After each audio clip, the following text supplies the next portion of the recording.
सर्वेभ्यो नमः। रत्नाकरां द्योतपदां हिमालय किरीटिनीं ब्रह्मराजऋषिरत्नाढ्यां वन्दे भारतमातरं। वन्दे भारतमातरं।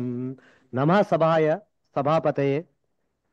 अद्यतन अस्य कार्यक्रमस्य लिविंग वेद श्री अरविंद के आलोक में वेद की आधुनिक व्याख्या पर अंतर्राष्ट्रीय सम्मेलन कार्यक्रम के द्वितीय दिवसे वयं प्रथम सत्रे सर्वेपि समवेता स्मः।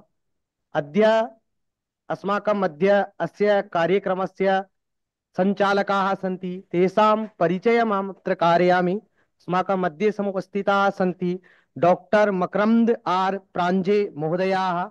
महोदयाः director of education access health care physicians hill Florida मध्ये सन्ति और पूर्वे भारते एव एते जवाहरलाल विश्वविद्यालय देहल्याम् आङ्ग्लस्य प्राध्यापकाः आसन्। अद्य कुशलरूपेण अस्य सत्रस्य सञ्चालनम् अस्माकं मध्ये करिष्यन्ति। महोदयां निवेदयामि ते अग्रे अस्माकं मार्गदर्शनं कुर्वन्तु, एनां सभां सञ्चालयन्तु। महोदयः डॉक्टर मकरंद आर प्रांजे महोदयाः निवेद्यन्ते। बहुत बहुत धन्यवाद.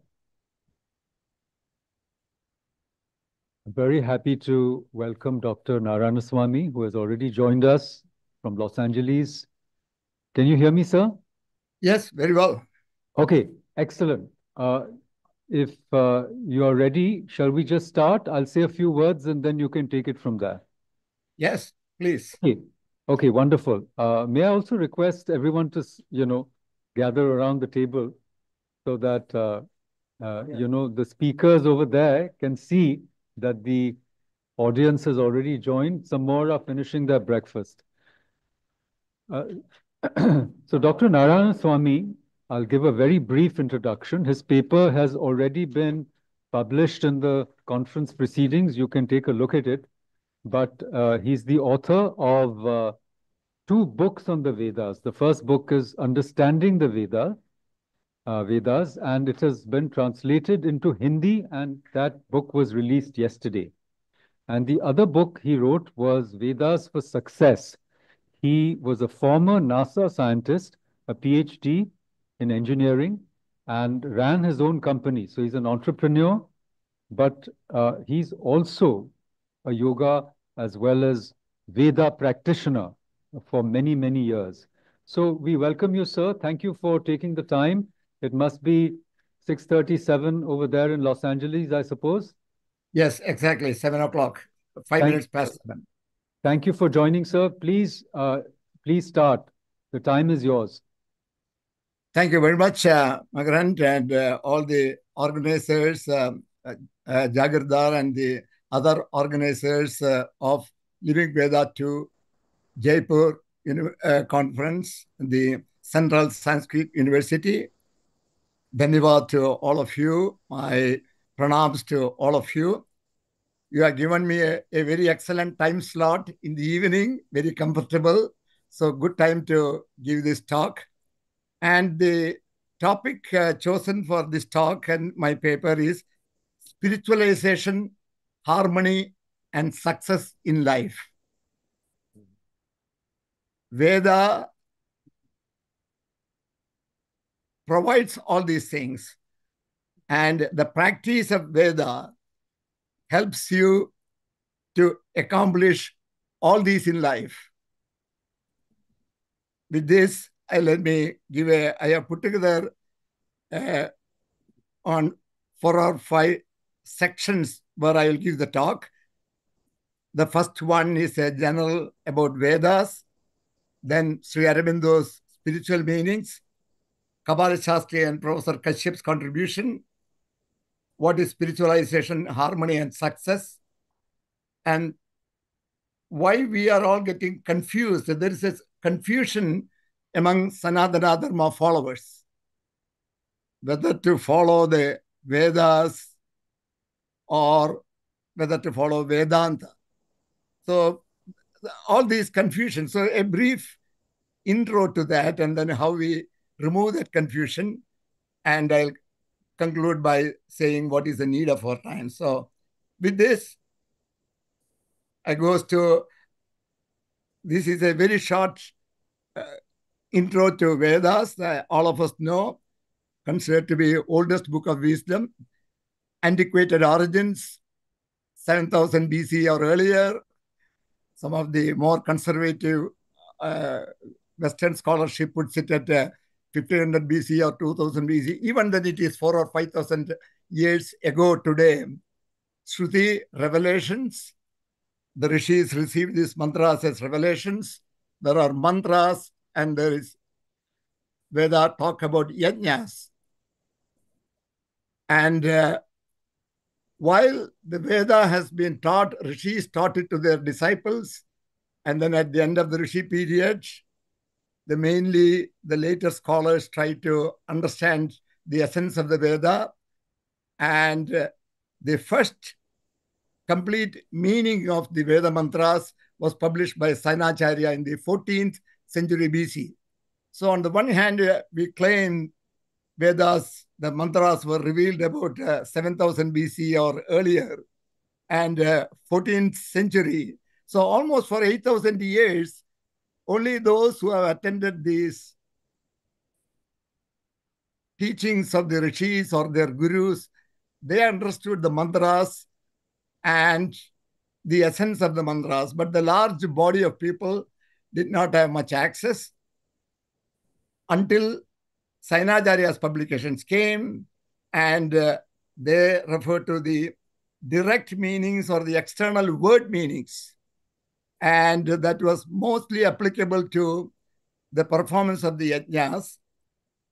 So what happened from 14th century to our present times, the 20th century and the 21st century, the division of Veda into Karmakanda, Jnanakanda. This is the conventional understanding and wisdom until 20th century, was that Vedas consist of mantras and yajnas. And for yajnas, if you do the yajna as per the Vedic injunctions and according to the interpretations of the saints, then you will get the phala or the result of the yajnas. And a separate body of knowledge considered as Jnanakanda, which consists of Upanishads, and people go for self-realization, Jnanakanda. And so Vedas were considered to be part of the Karmakanda.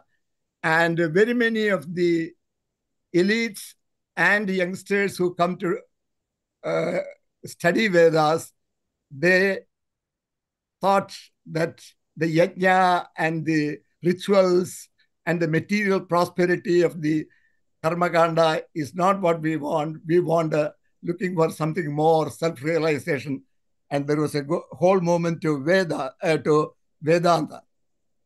So while this divide was so, most people have a great reverence for the Vedas, but did not understand what is in it other than a general conventional understanding of they belong to Karmakanda and yajnas are done for material prosperity.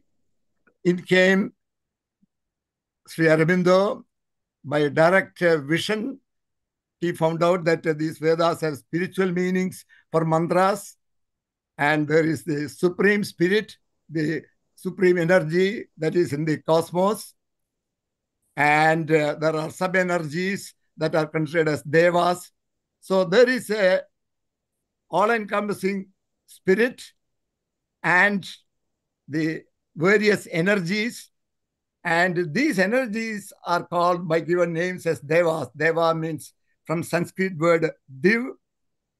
Div means to shine, so deva really means powers of light, and light associated with truth. Powers of light and truth are devas. So the English translation translated devas as gods. That was the first mistake. So there is no way to know that devas are energy and spirit. They are non-physical beings with consciousness, power, a psychological power. All these was explained by Sri Aurobindo in a series of monthly articles, 1914 to 1916, which later on was published by Secret of Veda, all of you may know. And the devas, Agni, the psychological power of divine willpower, and Indra, the divine mind.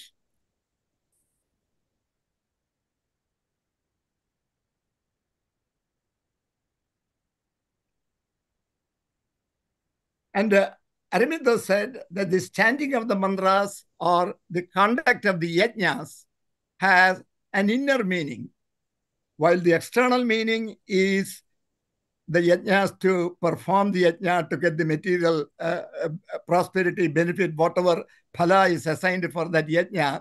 Aurobindo said that the outer yajna has an inner meaning. So what is that inner meaning? The inner meaning is an invitation to gods. What is Veda mantras?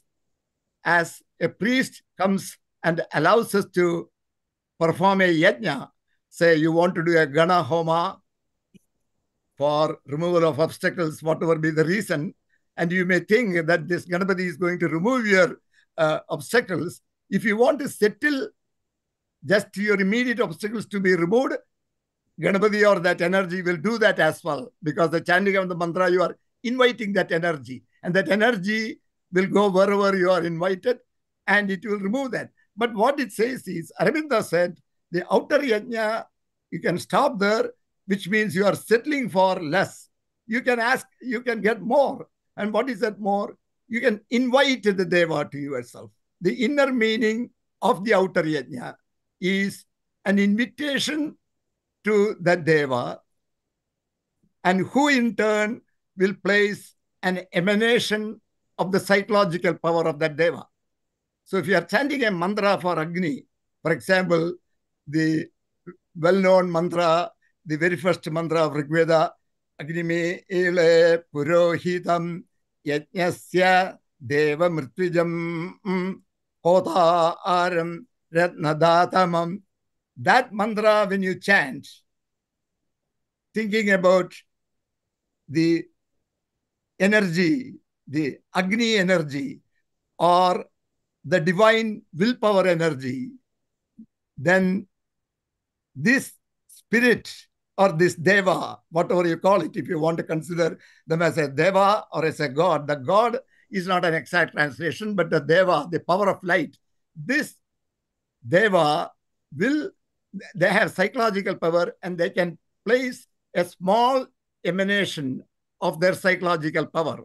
And with continued chanting or continued performance of the yajna, this emanation grows, and it becomes the full power of the deva will be attained. So you become spiritualized or divinized. One can invite as many devas. Agni is the power of willpower. Indra is the power of divine mind. So Agni and Indra together have about 2,000 plus 2,100, about 4,500 mantras out of 10,552 mantras in Rigveda are for these two gods. Because the two most important things that you need, if you want to succeed in any work, you need to have willpower, determination. Otherwise, what will happen is all of us will start with a great enthusiasm. After 1 or 2 weeks, when the work associated with that becomes more, it is too complicated or too tough, we drop it. Why we drop it? Because we do not have the willpower. So by inviting Agni, by chanting the mantra for Agni, the emanation of divine willpower will be there. That willpower can see for the long-term benefit for you also. And this process, by chanting of the mantra or listening to the mantra or by conducting the yajna, one can spiritualize or divinize oneself. Then an associated point that Aurobindo made again is, again taking a Rigveda mantra, Prithivya Saptadamabihi. This whole Prithivi or the whole universe that we see is in Saptadamabihi. Sapta, seven. 7 dhamas or regions. And their names, Bhu, Bhuvaha, Stuvaha, Mahaha, Janaha, Tapaha, Satyam. And when we do the pranayama, Om Bhu, Om Bhuvaha, Ogum Suvaha, Om Mahaha, Om Janaha, Om Tapaha, Ogum Satyam. These are the 7 levels you are sending your inhalation to those to get divinized. That is the purpose of the pranayama. So each loka has an associated consciousness level associated with this. The first, or bhu level or earth level, has consciousness of matter or truth mixed with falsehood. The seventh, or satya level, has consciousness of pure truth where supreme spirit and devas reside. Okay. Now, these are all the ingredients. So what are the ingredients? There is a supreme spirit, the cosmic energy that everyone knows, that how people in the wilderness, the trees, the animals, where do they get their energy? The same spirit gives that energy to before humans came, the amoebas, many of those, all those creatures, everything is, energy is given by the Supreme. So there is a Supreme, there are sub-energies, are called, Supreme is called the Purusha in the Purusha Sukta, Sahasrajirsha Purusha, Sahasrakshas Sahasrabad, Sabomim Vishwado Vritva, Atyadishtad Dashangulam, Purusha Evedagam Sarvam, Purusha Eva Idagam Sarvam. Everything here is this Purusha. Everything here is this energy. That is what Rigveda says. Purusha Sukta 10.90. So Purusha Evedagam Sarvam, Yad Bhudam, Yad Chabhavyam. It knows the past, the present, everything. So there is this Supreme Spirit along with the sub-energies with the different, they have the powers of the Supreme. At the same time, they have the psychological powers, willpower, divine mind, then motivational spirit, Mitra, Varuna, friendship, Maitri, Bhava, all those things. There are various devas. Then the Prithivya Saptadhami, there are 7 levels. Now comes the clinching statement of Sri Aurobindo. What does he say? Human beings live in earth level. We are living in this earth level where the conscious level is truth mixed with falsehood. So since we are living in a consciousness level that is truth mixed with falsehood, we are subject to death. So it is very straightforward, a very analytical question we can ask. So how to rise beyond this death? Simple. Human beings must turn from falsehood to truth. We cannot go to these dhamas by buying a ticket in a physical manner. You can only, by rising in consciousness level, only you can get to that place. So Aurobindo says, to rise beyond death, human beings must turn from falsehood to truth, must turn to light. So how does the falsehood go? Falsehood is associated with darkness. All of us have the darkness in us, our Shadribhus, Kama, Krodha, Lobha, Moha, Mada, Matsarya. So that is the falsehood that each of us come with. Maybe some of us have less of it, more of the truth. But as long as we live in this truth mixed with falsehood, there are some falsehood. So how do we, falsehood is associated with the darkness. The sattvic is associated with the light. So that is truth. So how do you remove the darkness or falsehood? We must turn to truth. How do we turn to truth? By inviting the devas. How? By conducting yajnas and understanding the inner meaning, which is a calling of the devas or powers of light. This gives rise to formation of divine nature by listening to, inviting these devas again and again and again, continuously, by having a regular, disciplined manner doing these mantras, then that divine nature will come. The falsehoods will drop out. Say, for example, all of us know that we get angry, even though we may not get angry to our friends. If we talk to our spouse, we know when the other member gets angry. Whenever things don't go their way, they get angry. But you cannot, you can meditate in a corner, but the anger may or may not go. But if you invite these devas, you can see the anger slowly dropping out of you by itself, because the light comes and the darkness will go. So you rise in consciousness. So that's the wisdom in the Vedas. This is the key. It is not just the karma kanda and the yajna as a ritual for this. Aurobindo brought out this. And of course, Kabali Shastri, the spirituality and wisdom, that is his central contribution to, in a practical sense, to the chanters of Vedas and to encourage all our youngsters to chant Veda. This is Kabali Shastri and Professor Kashyap. All Veda mantras have been translated. Then Professor Kashyap wrote over 35 plus books. I have written 2 books, as Makarand Paranjabe said in the books. All these are made to make it easy.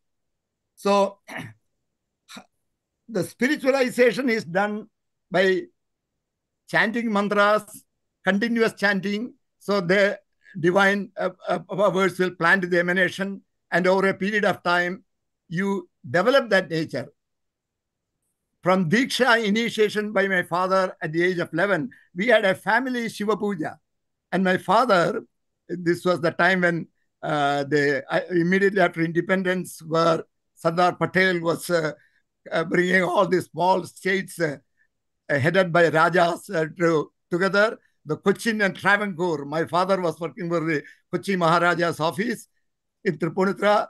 So suddenly, 1949, first Cochin and Travancore, the 2 Maharajas were combined together, and my father's job disappeared. Kochi Maharaja disappeared, and the Travancore Raja became the Raj Pramukh of these 2 states. My father was transferred to Trivandrum, 150 miles away.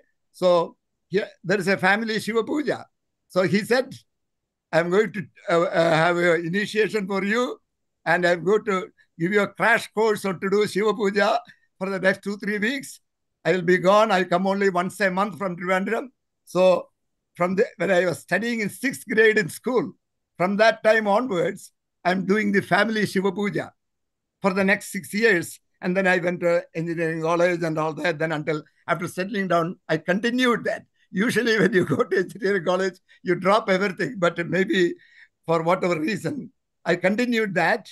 And this Veda practice has helped me in my studies from high school in Tripunithura, Kerala State, India, to PhD in USA, to NASA scientist role, to engineering serial 2 or 3, this thing. And more than that, there is a harmony and calmness in whatever I approach. I was not like this maybe 30 years ago or 40 years ago, but over the years. So I can testify that anyone who comes to practice this Vedic chanting and Vedic yajna, they will benefit by this. Now, unfortunately, what happened was the split of Samhita and Veda mantra and yajna is only for rituals and material prosperity. The divide happened between Vedantic saints and Vedic rishis, and they all said, and also to make matters good or bad, they said there is a Chaturvida Palapurushartha Siddhyartham. In all our yajnas we say, in all our functions we say, Chaturvida Palapurushartha, that Chaturvidam, Dharma, Artha, Kama, Moksha. And moksha, liberation, is what we should do. Then you don't have to take birth and all that. And they quote the example of Ramakrishna Paramahamsa and Ramana Maharshi and Nisargadatta Maharaj. And of course, everyone wants to. But you can get to liberation. But if everyone drops everything and goes to renunciation, then who will continue do the work in the world? You will raise the next generation of people, teach your children. So there is I am putting it in 2 slides on side by side, where we go after moksha and renunciation, enjoyment. All work is bondage. Vedantic saints say work is only bondage by one's attachment. And Vedantic says they don't want rebirth. Rebirth is for continuing education. Do minimum work and you sit in the corner, meditate, because work leads you to bondage. That is Vedantic saints. So don't do any work. Work to your maximum capacity. Improve. That is what Vedic rishis say. Liberation or moksha. No, the goal is spiritualization. You lead a spiritual life. It doesn't mean that you have to wear this ochre robes or this color robes and all that. You can continue whatever you're doing. You can be a NASA scientist. You can be a homemaker. You can be a computer professional, you can be an accountant. It does not matter. Whatever work you do, you devote, if you have few minutes, you have half hour, whatever time for the chanting the mantra, invite the devas, and then say, you stay here, I have to do other work, I'll come and talk to you next day morning. Once you do that, you lead a spiritual life, your consciousness will rise. And when you rise in consciousness level, you can see the task at hand at a much quickly with the clarity. That is how the success comes. So all-round perfection, and that is what Vedic Rishi is. So basic and universal, follow Vedic Rishi's view, learn the Vedas, spiritualize one's life. Sri Aurobindo says, Veda is the beginning of our spiritual knowledge. Veda will remain its end, not to the renunciation of life, but to life in the world and among men. So need of our times, the Living Veda conferences, 1 in Bangalore last year, 2023, and 2 in Jaipur, have helped promote Sri Aurobindo, Kabali Shastriyar, and Professor Kashyap, and my publications. Sanatana Dharma way of life with Vedic education is the need of our time. And my suggestion and request to all these organizers, and in particular, I name the 3 gentlemen, even Dr. Adit Sabnis in his final statement called out for Makarand Paranjabe, who coined this Living Veda concept, and Aurobindo Society and Sakshi. All 3 of them together have conducted these 2 conferences. And we have now fully as much detailed information of Sri Aurobindo's work in a theoretical sense. Now our next stage is to promote this practically, the Karmakanda and Yajnasa's rituals categorization, which was prevalent until the top of the 20th century and continues to prevail among those who have not understood Aurobindo's teachings. Whereas the few of us who have understood Aurobindo's teachings, or at least read and reread, we may not have completely we may never completely understand what that great saint intended by the book in Srikata, but we have at least grasped a small fraction to say that it is not the Karmakanda and Yajnasa's ritual categorization done by until the 20th century. We went in search of this and we learned all this because of that. So that must give way, that must yield to Aurobindo's rediscovered spirituality and wisdom in the Vedas. The Living Veda organizers, Aurobindo Society, Sakshi, Makarand Paranjabe, and now the Jaipur team, the Central Sanskrit University, the Udaipur, the Jaipur Aurobindo Society branch, I mean all over, are requested to take the lead to organize these Vedic education classes all over the country. Just like the Vedanta classes are available, there's nothing wrong when you have studied these Vedas and you have started spiritualizing your life. You do your task by rising in consciousness into that, and then you want to pursue moksha, that is fine too. Then you go and attend the Vedanta classes. But the start should not be the Vedanta classes. The start must be with the Vedas, as Aurobindo has said. With this, I conclude this talk, and I give you 15 minutes for questions and answers, Margan, as you asked. Thank you, sir. Thank you very much. I think we'll take the questions after the second paper, if you don't mind. Okay. I wanted to say that last year as well, Dr. Narayan Swami had joined us and blessed us, and we look forward to your continued support. And Dr. Narayan Swami is himself starting a trust for Sanatana Dharma in Los Angeles. But the important thing I feel that he pointed out is how Sri Aurobindo brought back the spiritual and the wisdom component of the Vedas, which earlier people thought was only for Karmakanda. And there's a wonderful line in Sri Aurobindo where he says that Shankara admits that the source of Brahma Vidya is the Vedas. And yet he says that for Karmakanda, you do the Vedas, but for Gyan Marg, you go to the Prasthanatraya. So Sri Aurobindo has a line which says that this is the source of the schizophrenia of the Indian mind. And I think it is Sri Aurobindo who has helped us heal this schizophrenia, as it were, by bringing the Karmakanda and Gyan Marga back together and foregrounding the Vedas as a book of wisdom, spirituality, and as Dr. Narayana Swami said, a book of great power, because when you invite the Devas into your life, you feel your own life changing. And thank you, sir. I just wanted to say one more little thing. Yesterday, Alok Bhai was talking about living the Veda, but in the English language, living Veda, living is a gerund. So it means वेदों को जीना भी और जो जीवित वेद है, तो दोनों अर्थ आ जाते हैं. लिविंग वेदा का में लिविंग द वेदा भी आता है और वो वेद जो अभी भी जीवित है उन वेदों तक हम पहुंचे. So I feel that Dr. Narayan Swami embodies this idea. He's connected with the living Veda, but he's also living the Veda, in his life. As you heard him, he practices every day. And in his own Los Angeles community, he's teaching Sanskrit and mantras to youngsters, which we are not able to do in India. He has already started doing in the United States. So to my left is Alok Bhai, who runs the Sri Aurobindo Society of Jaipur. Wonderful people, great hospitality. To my left is Dr. Ripunjay Singh, the brother of Dr. Parikshit Singh, our next speaker. I'm going to introduce him in a moment. We have other wonderful participants here. We have Dr. Jagirdar from Sakshi. We have Dr. Ajit Sabnis and many, many great scholars. Dr. Renuka Rathod, I won't call her the mistress of ceremonies, but she's really the master of ceremonies. She's kept everybody with her whip in order. So we are very grateful to everyone here. We will now move to the second speaker. Dr. Parikshit Singh, I'm proud to say, is from this very city, Jaipur. His elder brother is sitting here. And very good.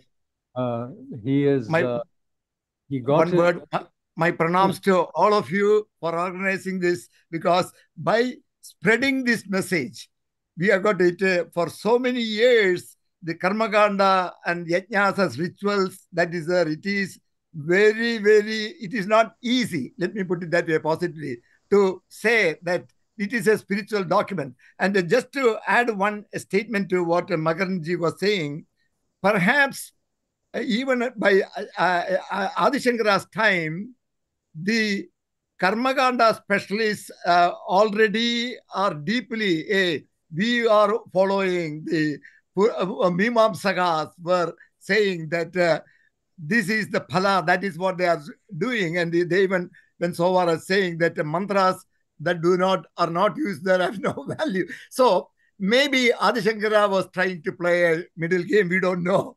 Anyway, so that's just an addition to what Aurobindo brought out. But whatever reason, we have to spend a message that Veda is a spiritual document. It has wisdom. And that message has to go. And pranams to all of you for organizing this conference and giving this chance. Thank you, sir. Please stay on. We will have a Q&A after Dr. Parikshit Singh's talk. I want to mention that he wrote a wonderful book called The Veda Made Simple. I think copies are available for distribution. Everybody here, all the scholars are going to get a copy. I hope the copies are ready. In fact, we should distribute them at the end of this session itself, if possible. He got his medical training from Jaipur to begin with, and then he went to the United States. He was a resident in New York, and then he and his wife, Dr. Maria Scanziano Singh, they moved to a very small place in Florida called Spring Hill and started Access Healthcare Physicians about 20 years ago. It now takes care of about 65,000 patients in that underrepresented area in Florida. Please give him a big hand.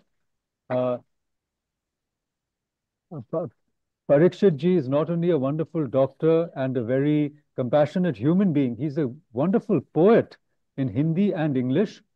And he has written several books on Sri Aurobindo. Sri Aurobindo and the Renaissance of India was one of the books he's written. And a very important book called The Age of Sri Aurobindo, which I have read because I have the privilege of working with him. He's actually my boss, and he has let me come all the way to India to participate in this yagya of the Veda. So thank you, sir. Thank you for joining us. And it's very late at night in Florida. It's after 10 o'clock. but he's staying up to address us. And the important thing about his talk is that he looks at Sri Krishna himself as an interpreter of the Veda. You can see that in the Bhagavad Gita. It was mentioned yesterday by some of our speakers, but he will now show us how Sri Krishna also saw the Veda as a book of wisdom and also as a book of practice, because Sri Krishna helps to explain the inner significance of the yajna. Over to you, Dr. Singh. Namaste, pranam. Can you hear me properly? Yes, sir. Okay. The only thing you have to watch, Makaranji, is my time. So I don't know how much time I have. 10 minutes, okay? I think 10, 15 minutes is fine, sir. We'll take Q&A. Okay. Thank you. Yeah, raise your hand if you want me to speed up and stop. Just kind of give me a hint. So Makaranji said, I am his boss, but I've never considered myself his boss because we have the same boss. And so that way we are both blessed. We take inspiration from Sri Aurobindo and the mother, and hopefully we try to follow their inspiration. And to them is at least everything that I know, the little bit that I know, I'm sharing. So it's a great feeling to be part of a very elite group of speakers, thinkers, darshaniks, philosophers. And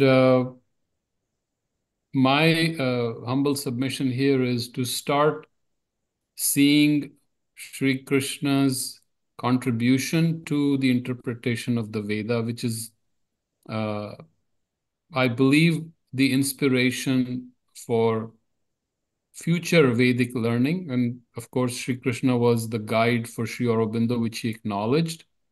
And Sri Aurobindo had noted to Subramaniam Bharati that the Veda was revealed to him in the new light.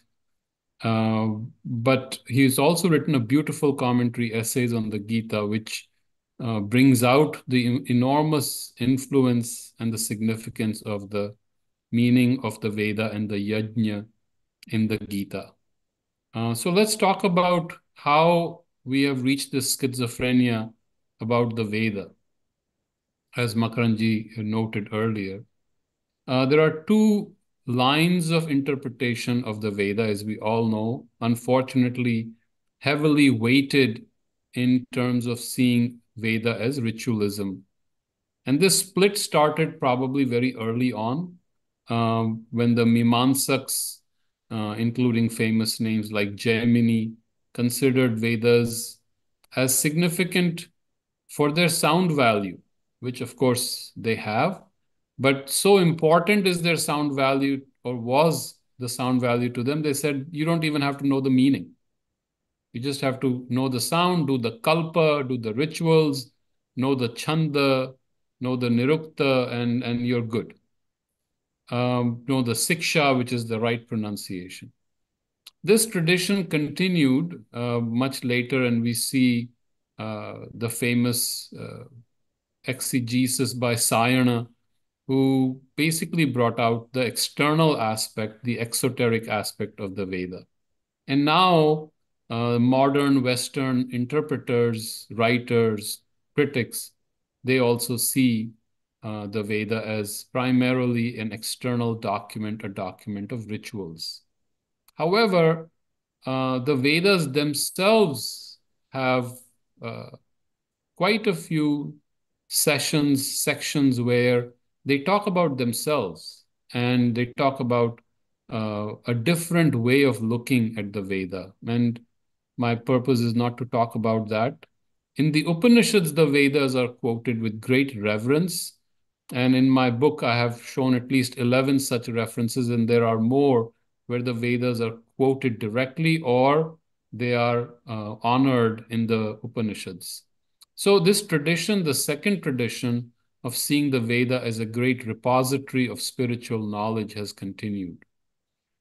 Then, of course, comes the great work of the Gita, inspired by Sri Krishna, legendary author for which was Veda Vyasa.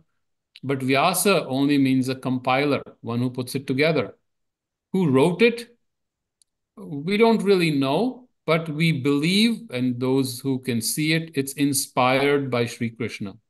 Whoever the poet was, whoever put it together, must have been a very faithful scribe who took the inspiration of Sri Krishna and created the monumental work that embodies Sri Krishna's vision, his sound body of consciousness, and his wisdom, and his integral vision.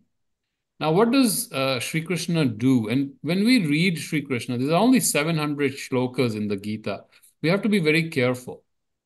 There are very interesting characteristics. If we look at Sri Krishna not as an avatar, here I'm trying to see Sri Krishna as a darshanik, as a human being who came on earth and who lived like us and created something great for us. How did he see the Vedas? So that in our human terms, we can understand. And even an avatar comes as a human. Avatar does not bring all the magical lights of the higher worlds. They live as human. They take on the challenges as human, and they address them as human beings. So Sri Krishna has 3 chapters, chapter 2, 2nd, 3rd, and 4th, the 3 adhyayas in which he talks about the Veda primarily. In the first one, and instead of giving you a talk of what he describes, I'll just read 3 shlokas to you, one from each chapter, and then we'll try to analyze and see how Sri Krishna works. So the first one is 2.45, chapter 2, chapter 2nd, 45th shloka. And when I read it, I try to chant it because it's in Anushtup Chanda. I try to chant it so that you get the sound significance of Sri Krishna's consciousness and you can enjoy his presence. Because the sound for us carries the consciousness of the great yogis and the rishis.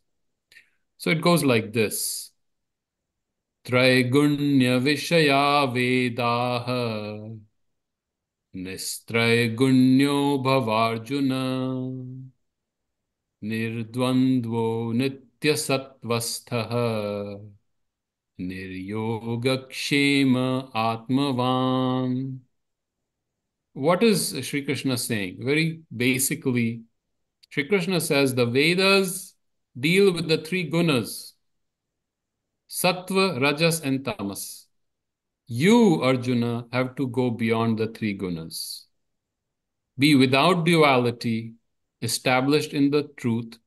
Do not join yourself to anything. Do not look for any benefit. Just be full of the Atman, Atmavan. Be conscious of that pure consciousness that is your Atman. Now, it almost seems like he's criticizing the Vedas. But we have to be careful with Sri Krishna.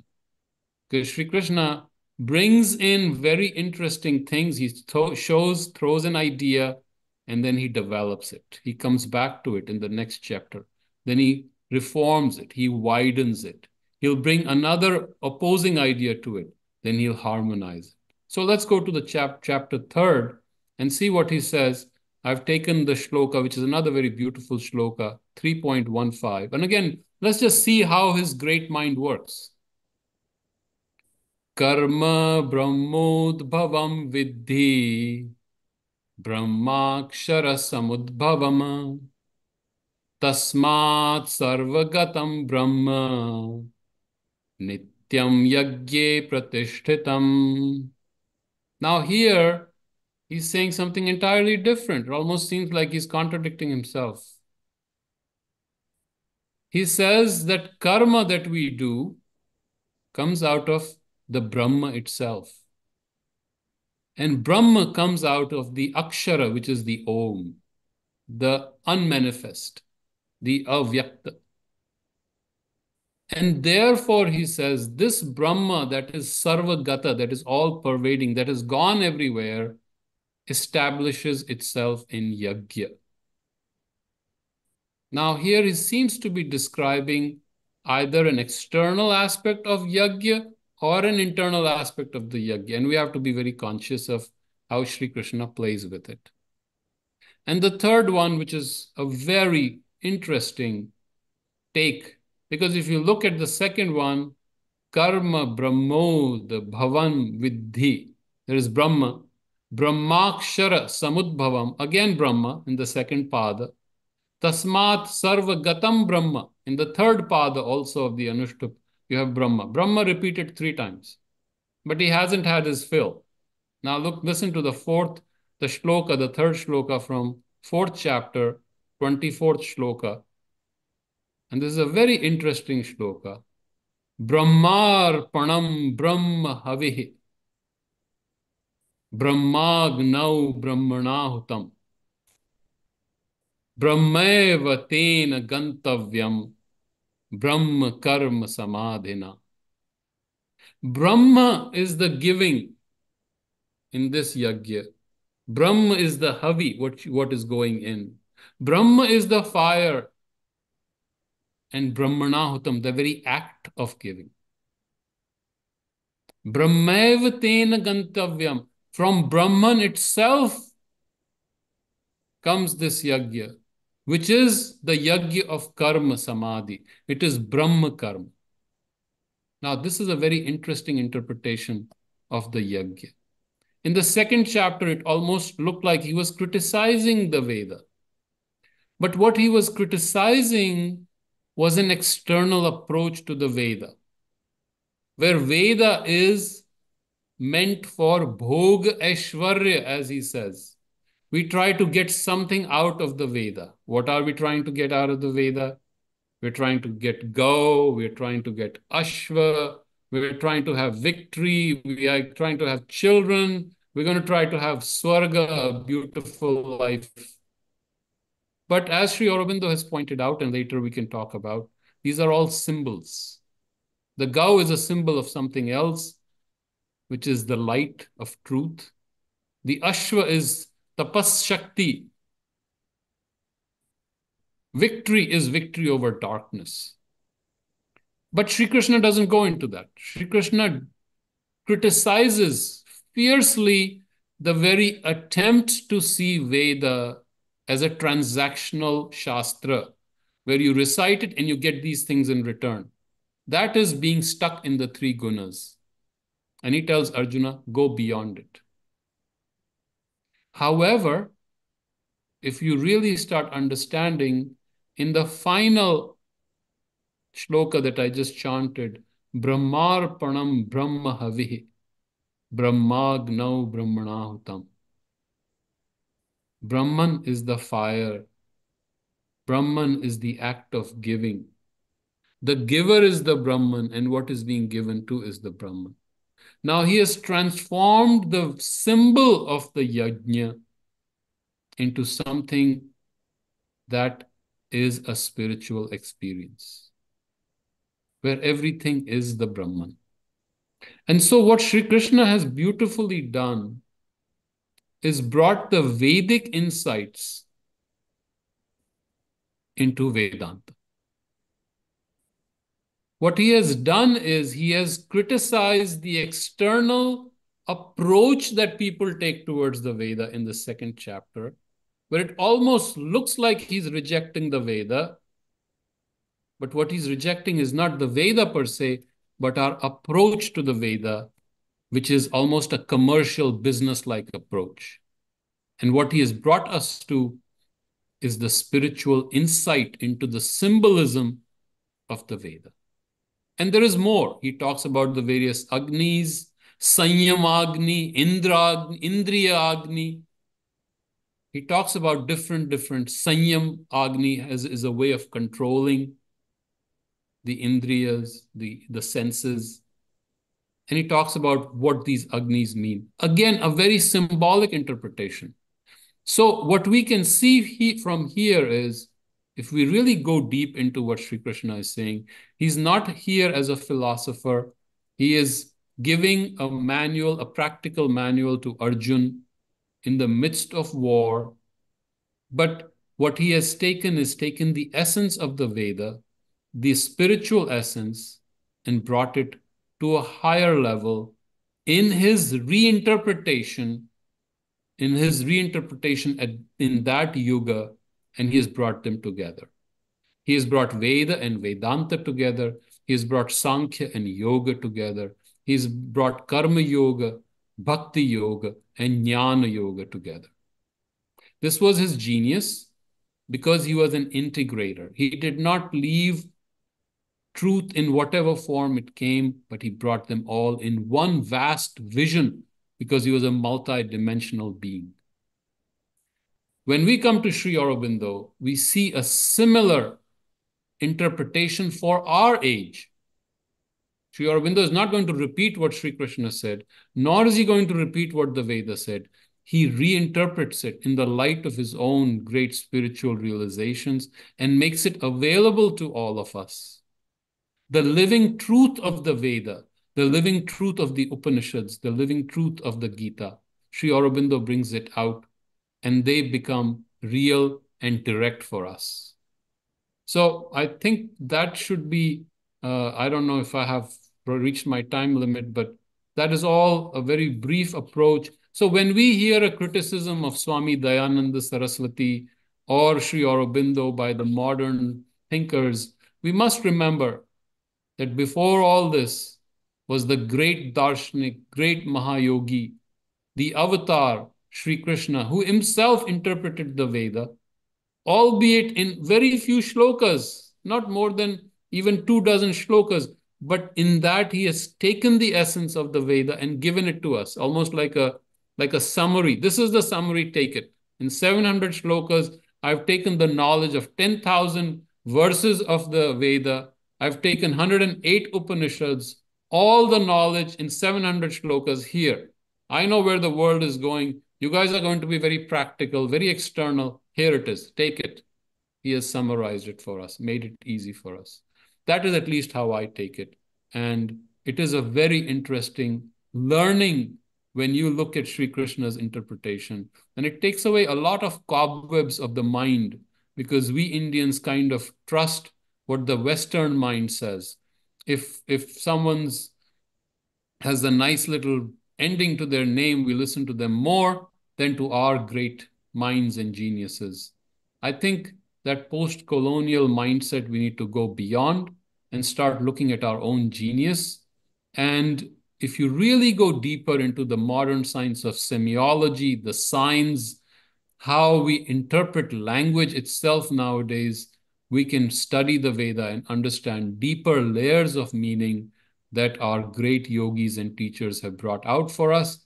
And the more research we can do into this, the more we write about it, the more we kick the tires, question it, go with an inquiring mind. Don't just accept everything that is coming.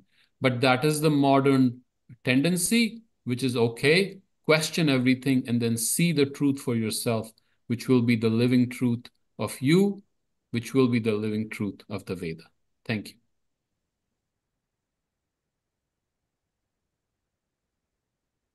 Thank you, Dr. Singh, for that really brilliant exposition. I think that both the papers have shown us a corrective to two kinds of misconceptions. The first paper by Dr. Narayanaswamy showed us that there is no divorce between work and moksha. And those who twisted or distorted the Indian spiritual tradition as being only about moksha, calling the world an illusion, the illusionism, jo Mayavad kehte hain, that was one distortion of a very rich civilization which had attained high levels of excellence in all fields of endeavor at a certain time.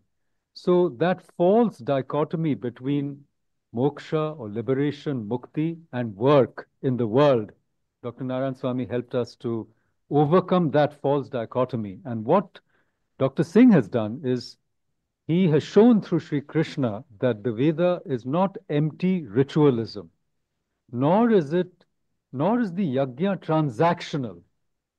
Now, why am I bringing this up? Because the other criticism against the Indian tradition is that Buddhism, Jainism were reactions against the empty ritualism of the Vedas, which is not correct. In fact, this Rajasthan is the land of great Jain thinkers.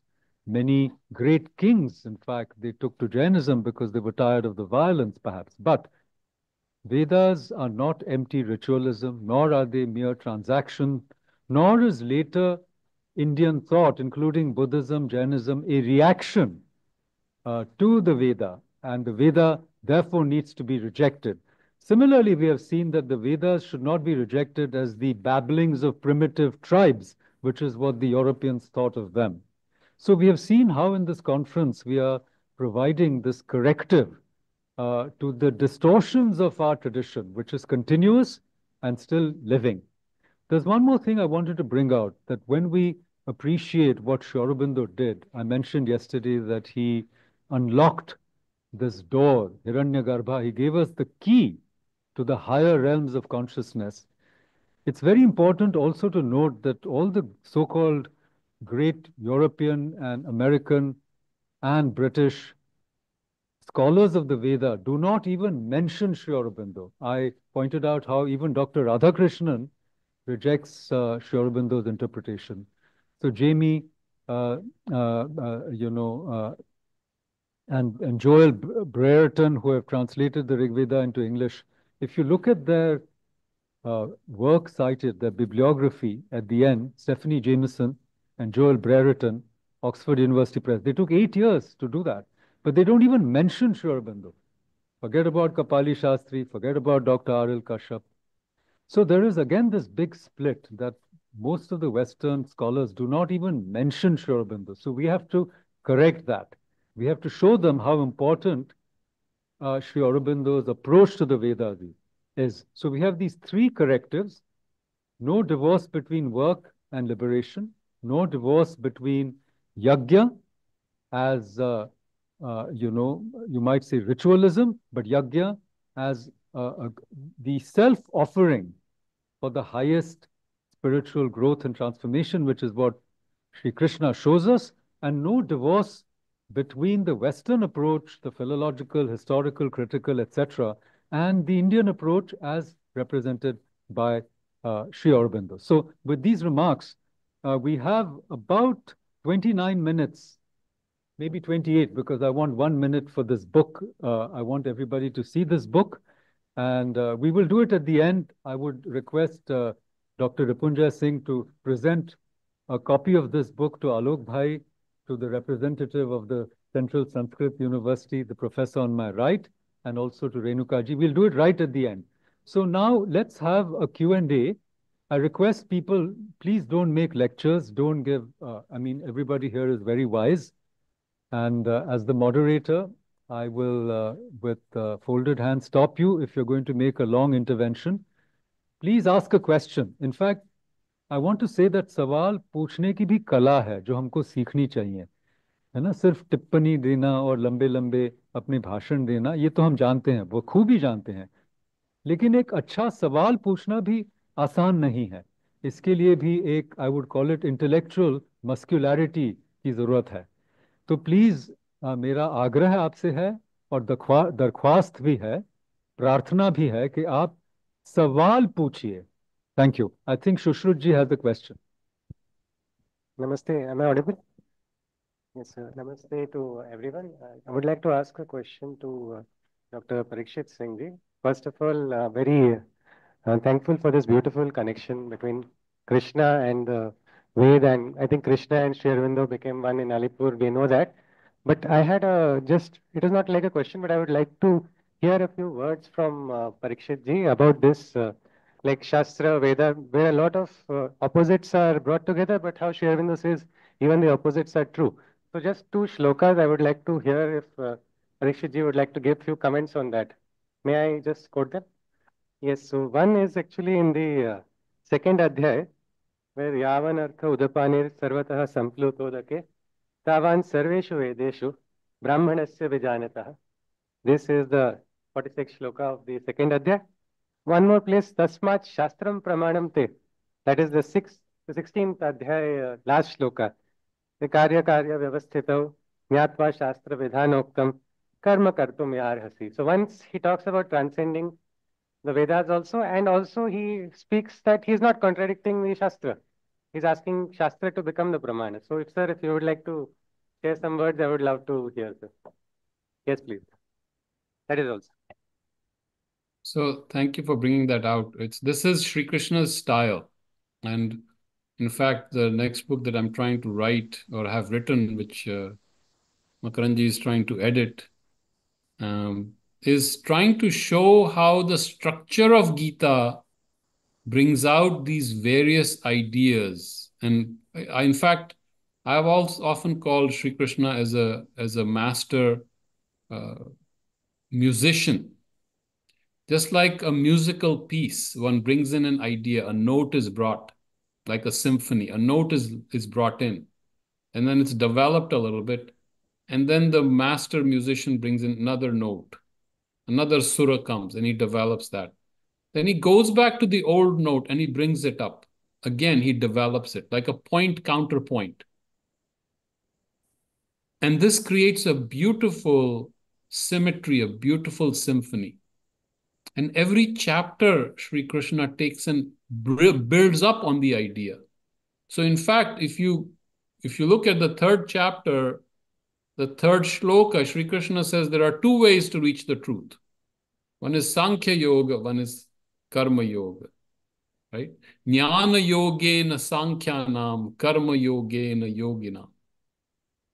At the end, in the 18th chapter, 66th shloka, he says, abandon all this and just come to me. Now, is he contradicting himself? No, when a genius has a mind that is vast, and Sri Aurobindo called it the overmind, which is a global mind. It has so much, and so the genius brings in one note, leaves it for us to dwell on, then he brings another note, and then as they develop, you will see how they come together, they separate, and it's actually a great development for the mind.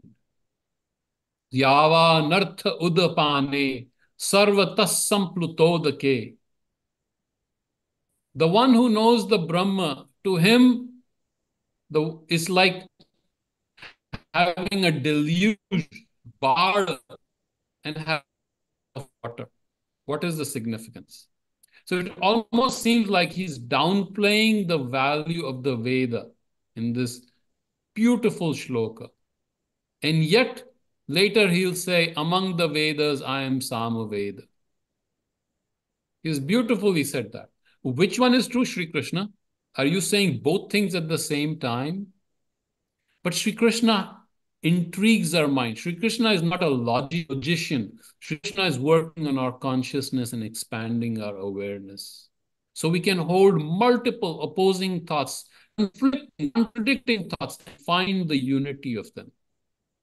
This is a mind that could bring Karma Yoga and Jnana Yoga together. Even today, we have such a hard time. When sannyas, we want to leave the world. Even today, India is afflicted with this. And Sri Krishna gave us the answer, how many, 5,000, 6,000 years ago. So to understand what kind of a genius this is, what kind of a multidimensional consciousness it is, if we read the Gita and if we see all these different shlokas, you don't get tied up with one.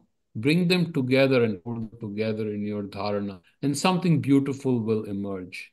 As Sri Aurobindo himself said, the day I realized that if one fact is true and the opposite of it is true, I realized that day that my mind was free of its limitations. So I'll stop here. Thank you for bringing those shlokas out. Beautifully pointed. Thank you. I'll invite Dr. Ma- Narayan Swami also to say a word. I just wanted to say one thing before you come in, Dr. Narayan Swami, which is that, you know, in the Sri Aurobindonian approach, we often come across this, the obstacle of the mind, because the mind does not seem to be able to contain two opposing ideas together. And Keats called it negative capability. So you have to, what Sri Krishna is doing, it seems to me, and Sri Aurobindo does it all the time, he's triggering the mind to go beyond the mind by holding apparently opposite ideas. But it's a way for you to go beyond the mind than to transcend the mind. And one more footnote, Dr. Singh has talked about briefly his new book. It's called The Literary Genius of the Gita. And paradox, जो विरोधाभास हम कहते हैं, ये एक साहित्य का महत्वपूर्ण भाग है. And you see Sri Krishna playing with this. So I hope this book comes out soon. We are looking for the proofs of this book. And those of you who like his approach to the Gita, because he's an autodidact, he's taught himself. He has a Gita class every Saturday morning at 9. Please join in. We can send the links later. Dr. Narayan Swami, you had a comment. I just wanted to add one point in respect to that question, because he pointed out the 16th chapter of the 21st sloka, Shastra Uddishya, because the title of that chapter, I want to make a very simple point to, along with the various excellent points Parikshit ji and Bhagavan ji has added. I just want to say that chapter title is Daivasura Sambat Vibhaga Yoga. Logesmin Divida Prokta, Devi Sambat, Asuri Sambat. That's exactly what Veda says, Devas and Dasyus. That is what our Purana says, Devas and Asuras. And Krishna says, Devi Sambat and Asuri Sambat. Abhayam, Sattva Samshuddhi, and he describes the first three grades. When I teach yoga, I used also teach not at the level that Parikshit thinks, but to my students of Vedam and all that I say, there are in the first three slokas 26 characteristics. Abhayam, Sattva Samshuddhi, and in the first three slokas, 26. And someone will ask, what if I have only 10 of the 26? I said, 25 out of 26 will not count. 26, then you belong to Devi Sambat. Otherwise, from sloka 4 onwards, Asuri Sambat. So he describes both, and then towards the says, there is Shastra Uddishya. That is what Devas. You get the truth and light for you, so can write together. That this is so. So because of the chapter title itself is Daivasura Sambat Vibhoga, Devas and Dasyus, Devas and Asuras, and Devi and Asuri Sambat. I just wanted to add that. Thank you, sir. And the struggle continues to this day. Professor Sharma, go ahead.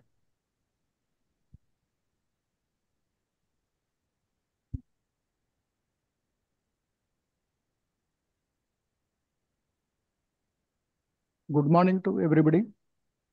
My sincere thanks to Paranjapeji.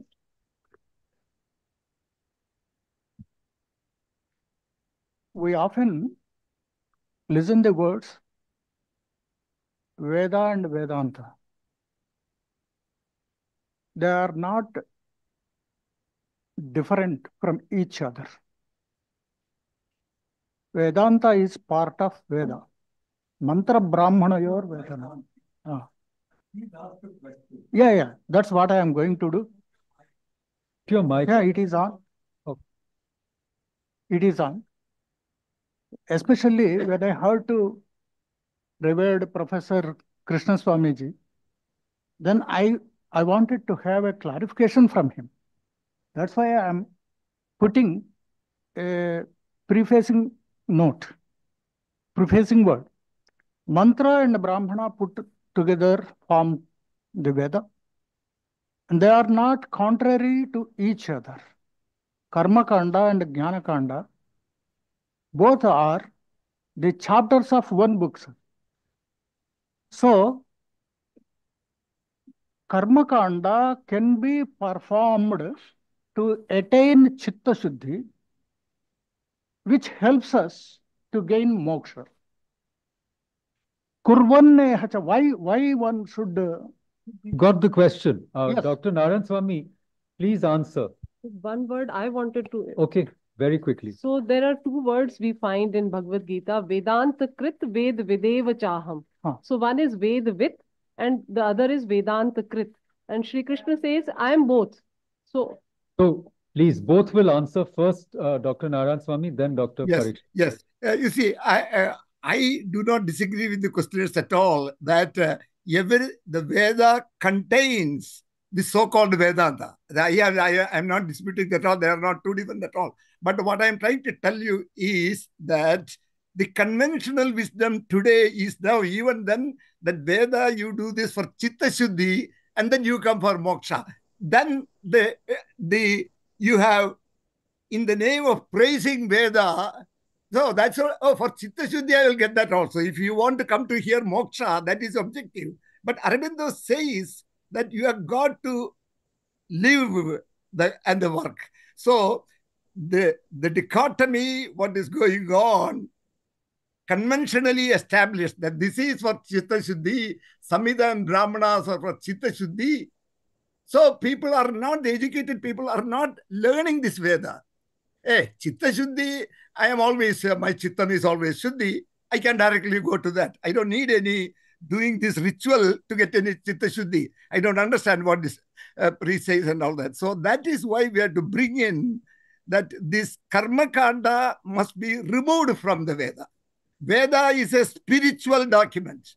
Just like you define Vedanta, and Vedanta takes the spiritual and wisdom aspects of the Veda and highlights to those people who want to know that, whatever way you may call it. But under no circumstance you say Mantra and Brahmana, Samhita and Brahmana comes together is Karmakanda, that is for Siddhi. This line has made 90% of our elites to go away to get that Chitta Shuddhi. You may know, I agree, without Chitta Shuddhi, nobody will not be able to go that. But this rise in consciousness levels, and you can get to immortality simply with Veda alone. In fact, I may add here one additional statement, there is no word moksha in Veda, Samhita. So if you say Vedanta is from Veda, where does moksha come from? Veda doesn't talk about moksha. Veda talks about dharma, artha, kama. Only because these three are not in alignment, you get in this falsehood. And that is, I don't want to take all the time, but I think you got the sense in my reply. But Thank you, sir. If Thank that you. is Thank the you. case, No, then sir, please excuse me, sir. Yeah. Sir, please, there are other And I questions. want to thank Sir, Dr. please. Parikshit Singh ji. I want to thank him Sir. because I got. So, Dr. Singh, can you please respond to Renuka ji, the brief point she raised about Vedakrit and Vedantakrit? The Vedavit and... No, I have no disagreement. What Dr. Swami said is absolutely the same way I see it. I think the artificial delineation of Veda as Karmakanda is a huge error because Veda is a spiritual experience described in a language that we have a hard time relating to. But it is a very symbolic representation of a deep spiritual experience. And if it were not, then there would have been no Vedanta and no Gita. Sri Krishna takes the symbols of the Veda, Upanishads takes the symbols and brings it out what the Veda has brought. So we have somehow created an artificial thing that Veda is Karmakanda. Veda is not Karmakanda. Veda is Jnana. Veda is immense, tremendous riches, which actually we lost some of those riches. And Sri Aurobindo brought those riches back. That's all I have to say. I know I have so many questions. I 100% agree with the Parikshit Singh, and to close this argument, there is no other way. This Karmakanda, this thing is removing all our youngsters from even looking at it. Because its purpose is only for Chitta Shuddhi and material prosperity. No, I am materially prosperous without this. So why should I go? So this has brought so many consequences of the conventional wisdom. And even 100 years later, we are repeating that after Aurobindo. I can understand up to 1914, it is staying there because that is how the conventional wisdom and Sainacharya said. But for the first few years, Aurobindo's teachings have not spread around, we can understand. But 100 years after, and 2 years after this Living Veda conference, we must not use the word Karmakanda. We must say Veda is a spirituality and wisdom document. Then Thank we are you. together, you study Vedanta, Jnana or Dhyana or Bhakti, whatever direction you want to go, that's up to you. But we must all agree that Veda Samhita is a spirituality and wisdom, and you divinize, spiritualize your life and continue this. And without knowing any of this, by chanting the mantra, I came in a reverse way and connected with Kashyap, and I understood the spirituality through Aurobindo's book. Thank you, sir. Thank you. We are short of time, and I have seen 3 or 4 hands. So we are going to close this here. What we'll do is we will simply take the questions all together. And the gentleman first, then second, third, Kishorji second, Anuradha ji, I know who she is. Pandita ji, I was going to call her. But anyhow, third and last word is for Dr. Jagirdar. All of you, please ask your questions briefly, and then the two speakers will get about 2-3 minutes to answer both these, all the questions together. Thank you.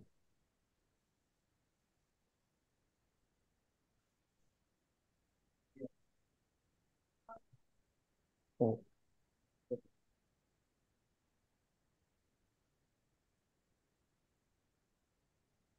Sir excuse me, my self Mahesh Garg. मैं ये पूछना चाह रहा हूँ सामान्य भाषा में, एक मेरा सिंपल प्रश्न है।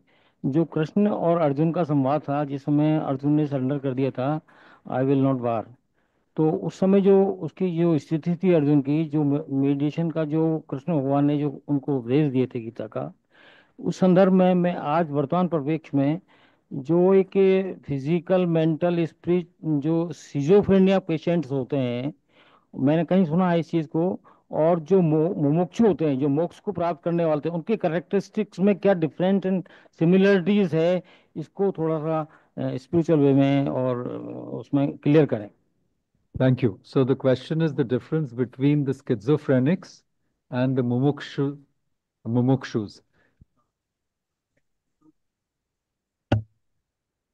My question is, in Srimad Bhagavad Gita, Lord Krishna says, Urdhva Moolam. So what is the symbolic meaning that why the roots of that eternal tree is upwards?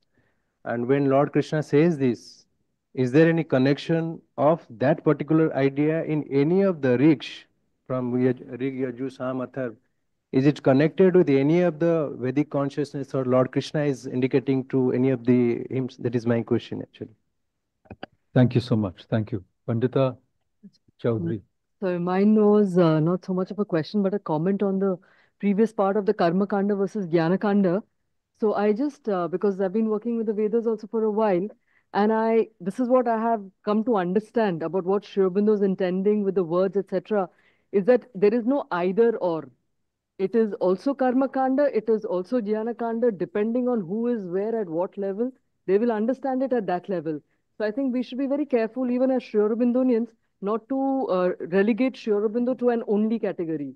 Because he acknowledges the entire thing. He just says that one has to look beyond the Karma Kanda and to acknowledge that the essence of the Veda lies in its spiritual part. But I think we have to be also very careful not to dismiss the Karma Kanda part of it, because that has its very important relevance for those who are at that level and require to do Karma Kanda, also because Karma Kanda has a benefit for the physical world as well. So doing a physical yajna benefits the environment, benefits many other things. So this is just a humble submission. Correct. It's not either or, but it's to understand the deeper significance of Karma Kanda. Anyhow, Dr. Jagirdar, last point, and then the speakers will get 2 minutes each, and then we'll wind up.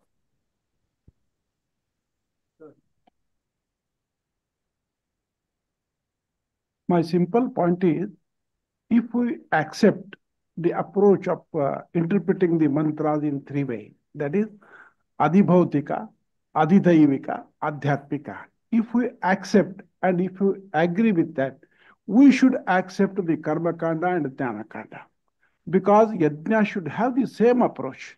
So Yajna should have the approach of the Adhibhautika, Adhidaivika, and Adhyatmika. That is my point. Thank you. I think this sums up really beautifully the whole issue. Just a minute, sir. Myself, Sudesh Kumar Sharma, director from this institution. Sir, I didn't go through the whole of this conversation. We can no. Yeah. On an issue, sir. My submission only is beyond Karmakanda and removing Karmakanda. It will raise a debate actually. So we should be prepared for debate, not simply removing the Karmakanda, because Jnanam Bharaha Kriyam Vina. हम तो इस मंत्र को लेकर के चलते हैं, सूत्र को लेकर के चले हैं। ज्ञान किस लिए चाहिए हमको?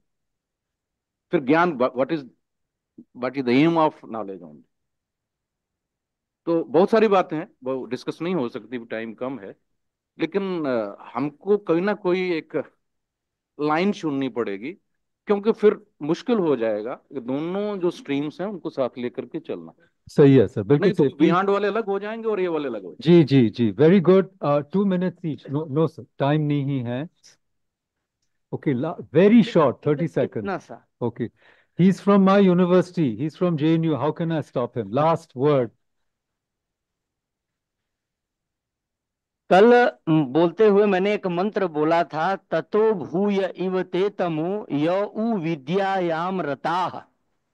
केवल ज्ञान मार्ग पर जाएंगे तो घोर नरक में जाएंगे, घोर अंधकार में। जी जी बिल्कुल। इसलिए उससे श्रेष्ठकर है कर्म मार्ग, क्योंकि कर्म के 3 भाग कहे ना, कर्म, अकर्म और विकर्म। ये तीनों जानना जरूरी है। कर्म को छोड़ देंगे तो ज्ञान लेकर क्या करें? ज्ञान व्यक्ति तो अकर्मण्य हो जाएगा। इसलिए ध्यान के साथ कर्म तो आवश्यक है। यही तो सर ने कहा था। Okay, 2 minutes to both the speakers. I'm sorry to be ungenerous with the time, but there's another session at 10 and we don't want to encroach into their time. Dr. Narayan Swami first.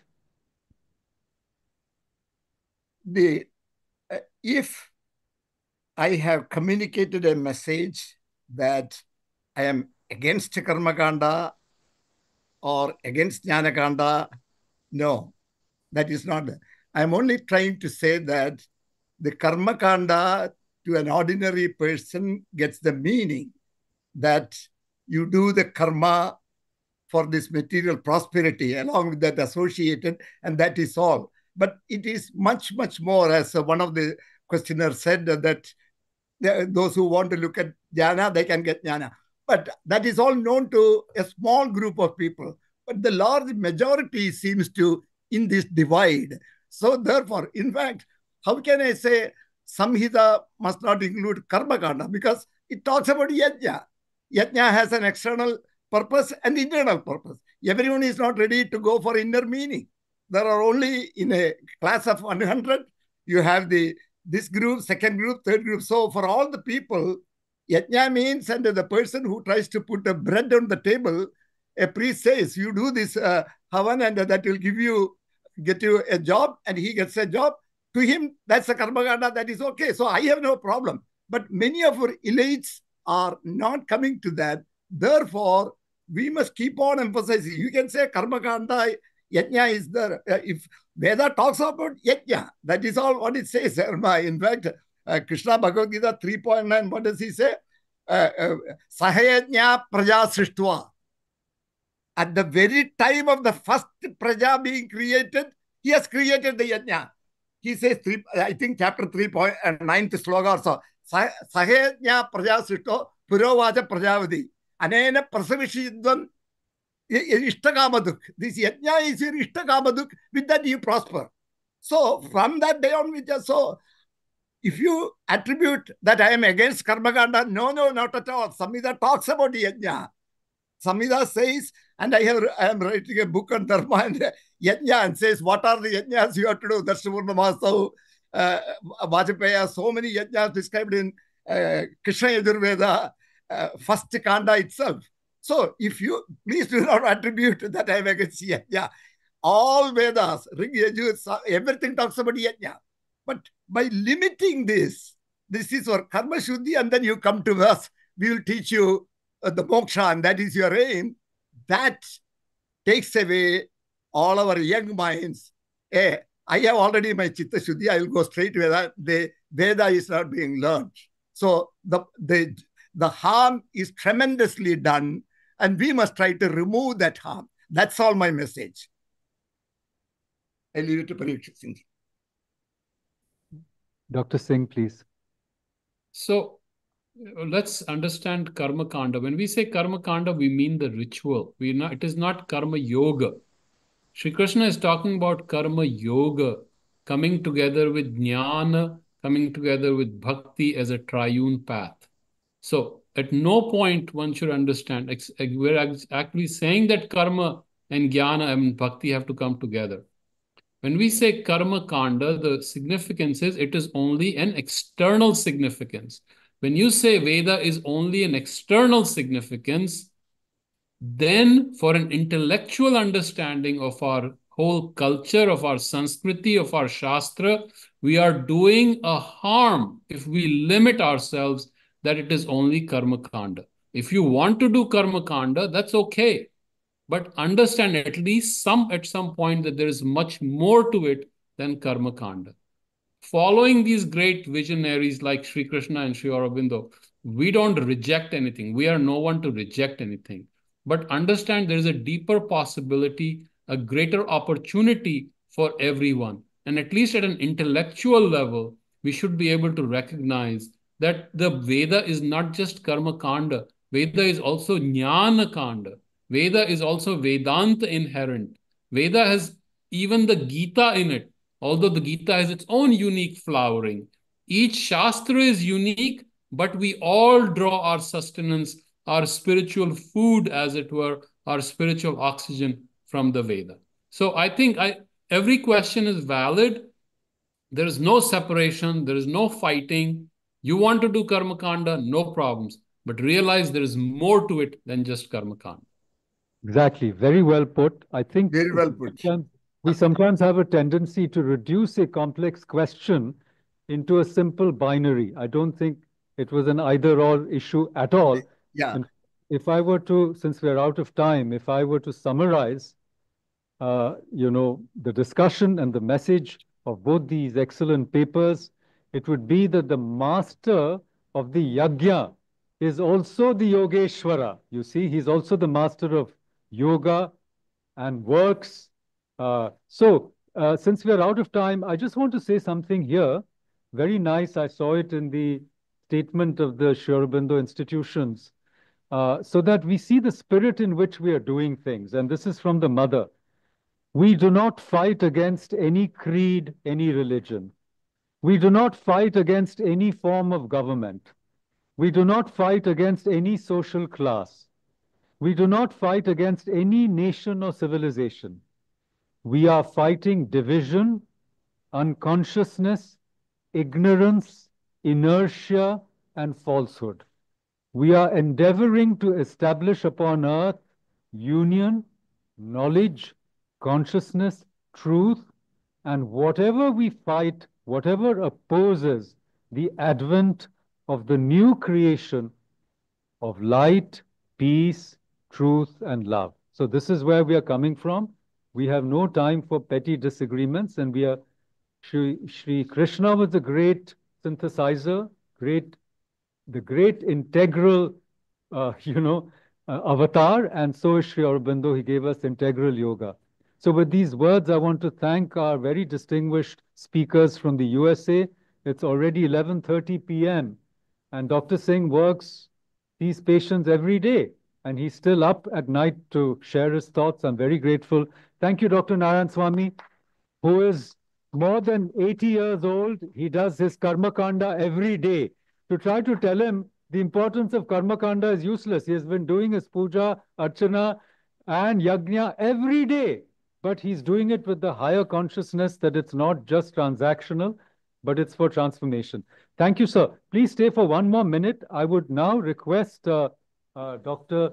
Ripunjay Singh to please give a copy of this book of Dr. Parikshit Singh, first to our distinguished Vice Chancellor here, the director of this Sanskrit Sansthan, and one more book copy to Alok Bhai, Amod Bhai, sorry.